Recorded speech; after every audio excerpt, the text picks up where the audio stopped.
เปยเด้อคืออาบน้ำเด้อพี่น้องสะแงดนี่คือหนาวโหนดบ่โหนดถามเพิ่นบ่หนาวบ่เพิ่นอาบน้ำอยู่นี่นี่คือทิวทัศน์ธรรมชาติระหว่างทางพี่น้องจุดนี่แหละที่ว่างามกว่าหมู่ได้สวนแคมใส่สวนแคมอยู่ใส่อยู่หัวผู้นี่อันนี้เป็นสวนแคม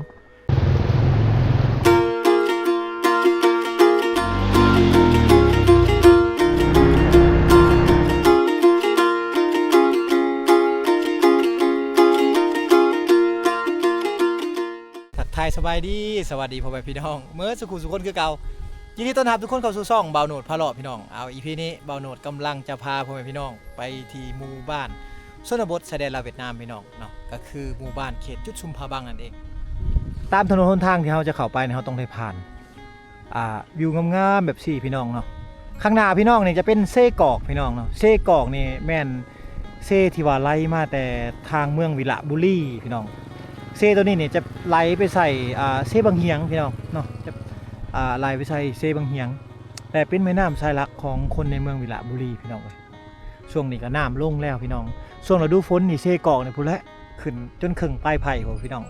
เห็นสังเกตปลายไผ่แถวเขตนั่นเนี่ยมันล่มแม่นหมดเลยพี่น้องเลยน้ำมันขึ้นเนาะ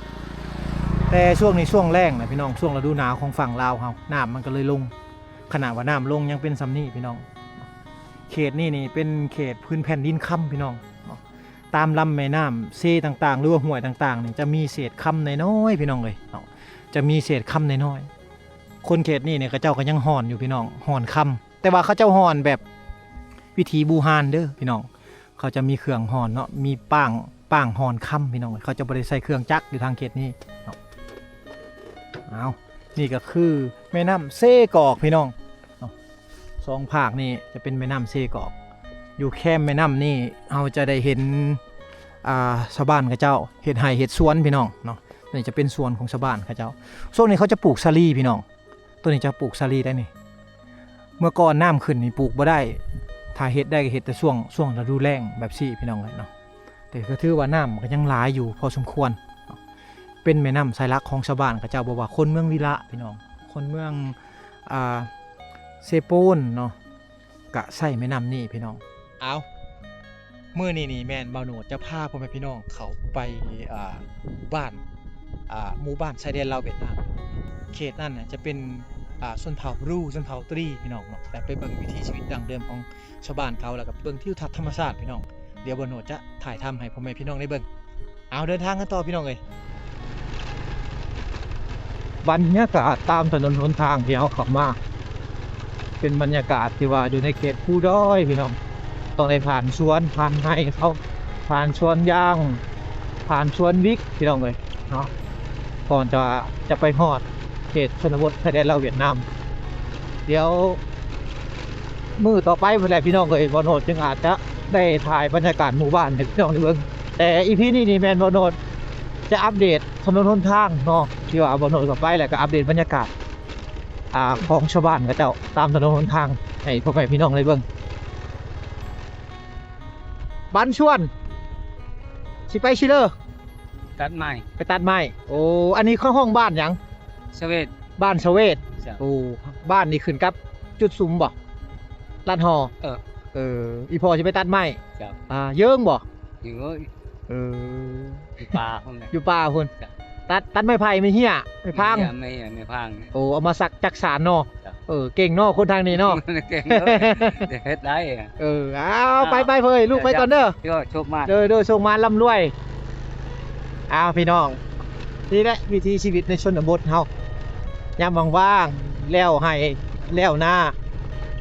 คนในบ้านเขตนี้เนี่ยเขาจะเก่งเรื่องหัตถกรรมไปจักสารต่างๆพี่น้องเอ๋ยเนาะเฮ็ดติ๊บเข่าเฮ็ดผ้าเข่าต่างๆกะชาวบ้านคนนี้แหละเนาะเก่งที่สุดแหละทางเขตนี้อันนี้คือบ้านละเวทพี่น้องบ้านละเวทบ้านหมู่บ้านชนเผ่าบลูช่วงนี้ก็เป็นบรรยากาศที่ว่าหนาวพี่น้องทางเขตนี้ทั้งหนาวทั้งแรงเนาะขี้ฝุ่นนะจะเป็นขี้ฝุ่นและ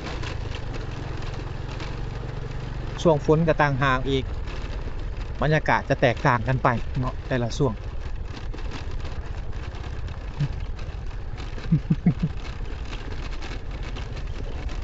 เขตนี่จะเป็นหมู่บ้านละเวทพี่น้องคือหมู่บ้านชนเผ่าพรุ่งเฮาน้องๆนักเรียนกำลังเลิกเรียนโอ้กำลังสิไปโรงเรียนพี่น้องช่วงนี้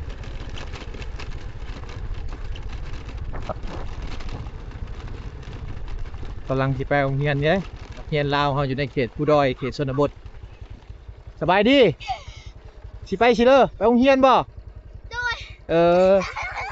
อยู่ไสโรงเรียนโอ้เข้าไปโรงเรียนกันนี่ Go to school โรงเรียนเนี่ยอยู่ใกล้ๆนี้พี่น้องโรงเรียนเนี่ยจะเป็นโรงเรียนประถมสมบูรณ์บ้านละเวท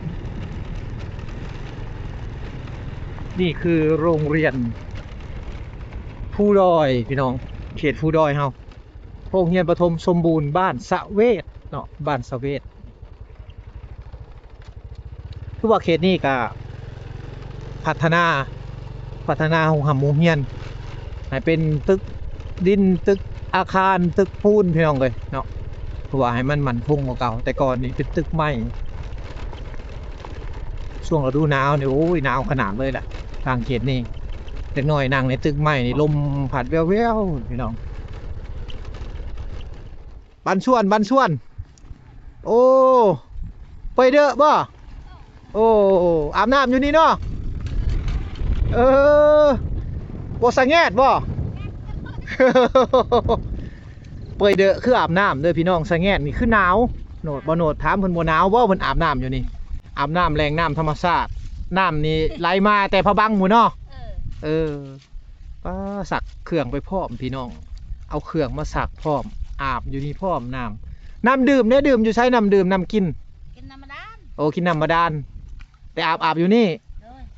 อันนี้นี่เป็นแหล่งน้ำธรรมชาติพี่น้องเพิ่นใช้มาแต่รุ่นปู่รุ่นย่าแต่รุ่นแต่กี้พูดเลยเนาะเป็นแหล่งน้ำธรรมชาติที่ว่าชาวบ้านมาทุกมื้อเนี่ยก็ถือว่าเป็นน้ำที่ว่าสะอาดสำหรับชาวบ้านเพิ่นพี่น้องใส่ซักเครื่องใส่อาบน้ำเขามาอาบอยู่นี่ช่วงแรกนี่ก็มีบ่อน้ำอยู่นี่ก็มีคือเก่ามันบ่ได้แห้งบ่อาบแล้วเนาะนี่เนาะ เพิ่นก็หนาวอยู่ได้เพิ่นมาอาบอยู่นี่หนาวพี่น้องช่วงนี้ช่วงฤดูหนาวเลยเด้เอาลูกไปก่อนเด้อแม่เด้อโดย หลายคนในเขตนี่เนี่ยเขาจะใส่รถไถหรือว่ารถตอกในการเดินทางเข้าในเขตชนบทนี่เพิ่นก็มาแต่ตลาดนี่เพิ่นมาซื้อเครื่อง สิไปสิเลยพาบังผู้บ่โอ้เพิ่นสิไปพาบังพี่น้อง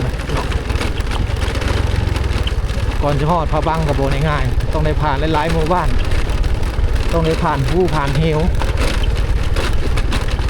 ก่อนจะฮอดเขาฮอดพาบังพี่น้องนี่แหละเส้นทางคือเห็นขี้ฝุ่นช่วงนี้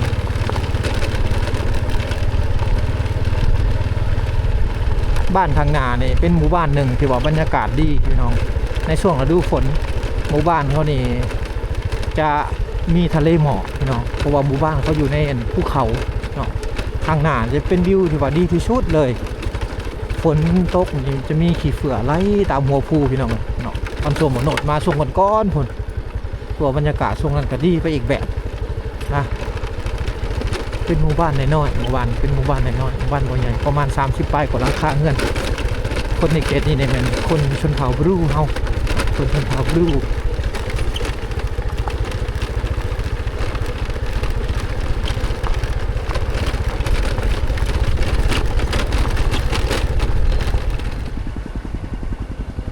โอ้ตัวนี้สวนมันเพิ่นพี่น้อง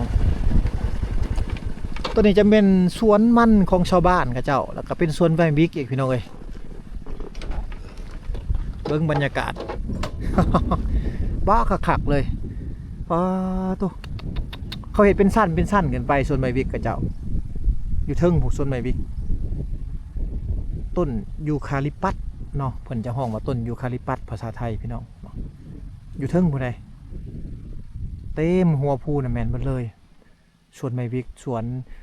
ยูคาลิปตัสพี่น้องเอ้ยเนาะทางหลุมนี่จะเป็นสวนมัน สวนมันสำปะหลังถ้าว่าคนลาวห้องว่าสวนมันต้นพี่น้องตัวนี้นะจะเป็นสวนมันต้นเนาะวิวหลักล้านพี่น้องเลยวิวหลักล้านช่วงฝนตกนี่อยู่เทิงนี่จะเป็นทรายหมอกเนาะทรายหมอกขี้เฟือบางๆพี่น้องในช่วงฝนตกฝนลินนะวิวเฮือนเพิ่นนี่คักกะลีพี่น้องเลยเนาะวิวเฮือนเพิ่นนี่หลักล้านเลย อยู่ท่ามหุบเขามุม360องศาเนี่ยจะเป็นภูเขาทั้งหมดเลยเส้นทางที่เขาไปส่วนใหญ่จะเป็นสวนวิกสวนมันต้นพี่น้องแล้วก็เป็นสวนยางพารานั่นเองเนาะนี่ก็แม่นคือกันตัวบรรยากาศดีขนาดเลยพี่น้องเลยเขามาในเขตนี้ถ้าว่าถึกช่วงฝนนี่อยู่ทางนี่นี่จะเป็นทะเลหมอกเนาะขี้เฟือไหลได้ตามบนทางพี่น้องตามหัวภูตามบนทางไปนี่เนาะเขาจะเห็นบรรยากาศขี้เฟือไหลแต่ว่าช่วงนี้ก็คือช่วงหนาวพี่น้องบรรยากาศอาจจะบ่มีแบบนั้นแต่ว่าอยู่ทางเขตนี้เนี่ยจะได้หับฝนเกือบมืดปีเลยพี่น้องเพราะว่าทางเขตนี้นี่อยู่ใกล้เวียดนามแน่พี่น้องก็เลยว่าให้ทางบ้านเขานี่ได้หับฝนจากเวียดนามเนาะเป็นเขตที่ว่าคักไปอีกแบบพี่น้องเนาะอยู่ติดภูเลยนะ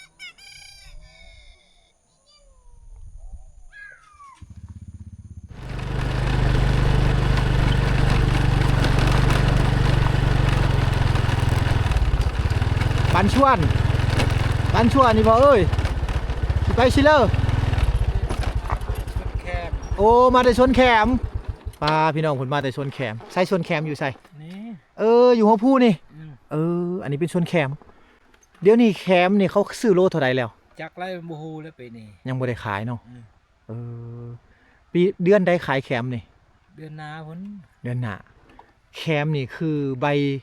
อันยอดฟอยเนาะเขาไปเห็ดฟอยเห็ดไม้กวาดเขาเอ็ดฟอยแล้วเห็ดฟอยเนาะเพิ่นห้องแคมพี่น้องเพิ่นมาแต่ทางหญ้าแคมแม่นบ่เกียมแล้วเนาะปีหน้านี่เดือนหน้าเดือนฮื้อนี่ก็ได้ขายแล้วอยู่ใกล้ๆเฮือนอยู่ใกล้ๆบ้านโดยเอาไปพ่อเอ้ยปอขอบใจเด้อจะไปโชคดีเด้อโดยโชคดีคือกันโดยข้างหน้านี่จะเป็นแคมพี่น้องเนาะสวนแคมของชาวบ้านเขาแม่นหมดเลย2 ภาคทางตามหัวพูนนี่ใบแคมดอกแคมยอดแคมต่างๆนี่เขาจะเอาไปขายให้กับเวียดนามพี่น้องเนาะคนเวียดนามพ่อค้าเวียดนามจะมาหับซื้อเอาอยู่เฮือนอยู่บ้านกับเจ้าเส้นทางเข้าไปก็สิประมาณนี้พี่น้องเนาะจะมีส่วนนั่นส่วนนี้ของชาวบ้านกับเจ้าหลายเนาะอยู่ตามหัวภูแบบนี้เลย บรรยากาศดีเลยพี่น้องทางนี้ครึ้มฝนตลอดนะ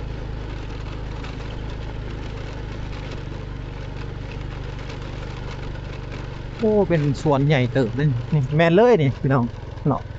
สวนแคมเพิ่นโอ้ยเส้นทางเดินทางกันต่อพี่น้อง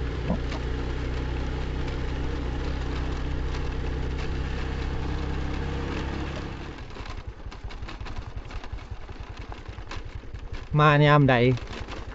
ก็ต้องได้มาจอดจุดนี้พี่น้องเพื่อว่าจะมาถ่ายทำวิวงามๆให้พ่อแม่พี่น้องได้เบิ่งจุดนี้เป็นจุดที่ว่าจะเข้าไปจุดซุมพาบังพี่น้องแต่ว่าก่อนจะเข้าไปนี่เขาต้องได้ผ่านจุดนี้ซะก่อนอะไรเขาก็ต้องได้ขึ้นภูลงภูซะก่อนพี่น้องภูหน่อยนี่จะเป็นจักภูอย่างพี่น้องบ่หนวดกับบูสื่อคือกันเนาะบูหูสื่อมันคือกันแต่ว่าตอนเขาจะเข้ามาเขาต้องได้ข้ามภูหน่อยนี่ลงมาเส้นทางตอนนี้เส้นทางไปพี่น้องเลยเป็นเส้นทางที่ว่ายุ่งยากในช่วงฤดูฝนนี่แห้งยากกว่านี้เนาะทิวทัศน์ธรรมชาติมาถ่ายทำให้พ่อแม่พี่น้องได้เบิ่งเนาะนี่คือทิวทัศน์ธรรมชาติระหว่างทางพี่น้องเลยจุดนี่แหละที่ว่างามกว่าหมู่แต่ว่าเข้ามาในเขตนี้แล้วนี่เฮาจะบ่ได้มีสัญญาณโทรศัพท์ระหว่างบ้านหาบ้านนี่บ่มีสัญญาณโทรศัพท์แล้วพี่น้องเฮาต้องไปฮอดจุดซุมพะบังพุ่นจึงมีสัญญาณโทรศัพท์ใช้เนาะเป็นสัญญาณของลาวพี่น้องจุดซุมพะบังแต่ว่าออกไปทางเขตเวียดนามนี่เขาจะใช้สัญญาณเวียดนามอยู่ทางนั้นอยู่นี่ก็เป็นสวนแคมแน่พี่น้องเป็นไห่แน่เนาะ เป็นสวนมันต้นแน่อยู่วังนี้นี่เนาะภูเขานี่เป็นภูเขาหินปูนเหยียดสุดสายตาพี่น้องเอ้ยเนาะเป็นวังที่ว่าวิวงามอะลีวังนี่เนาะอากาศอยู่นี่เริ่มหนาวเด้พี่น้องครึ้มฝนนะเห็นบ่ท้องฟ้านี่จะบ่มีแดดเลยเนาะถ้าว่าเฮามาฮอดเขตนี่เพราะว่าเขตนี่แม่นได้รับฤดูกาลจากเวียดนามช่วงนี้ลาวเฮานี่ถึกฤดูหนาวแต่ว่าเวียดนามนี่จะเป็นฤดูฝนพี่น้องเนาะฉะนั้นในเขตชายแดนลาวเวียดนามนี่จะได้รับฤดูกาลไปนำ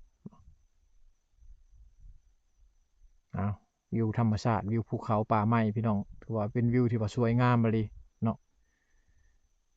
มาแต่ละเทื่อนี่ต้องได้จอดถ่ายทำให้พ่อแม่พี่น้องได้เบิ่งเนาะถึงการเปลี่ยนแปลงแต่ละครั้งพี่น้องเลยเดินทางกันต่อพี่น้องเนาะเดี๋ยวไปเจอกันอยู่ที่จุดซุมผาบังจะคอยอัปเดตถนนหนทางให้พ่อแม่พี่น้องได้เบิ่ง